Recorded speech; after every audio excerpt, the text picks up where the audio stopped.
opozita nuk duhet ta dërgojë vendin në zgjedhje ashtu siç ka bërë në vitin 2025 dy herë. Pra, mendoj që është një tendencë që zoti Kurti të mos qeverisë me vendin pra të rrëzohet, e jo që pozita e presidentit.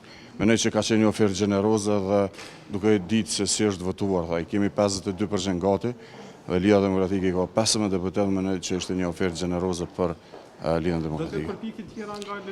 Unë besoj që opozita nuk duhet me i mbyll dyert sepse ka ku që të gjendet një solucion, por varet prej opozitës. Mendoj që nuk duhet vetëm të mbyllen dyert me deklaratat të cilat i kemi dëgjuar dje.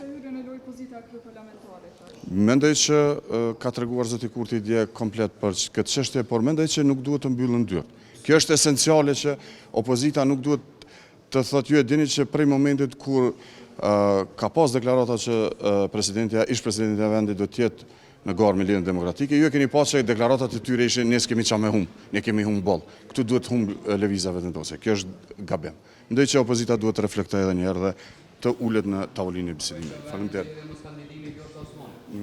Nuk lidhet me asgjë me ish presidentin, por mendoj që nuk duhet që të thuhet se ne kemi humb, s'kemi çka me humb nga opozita.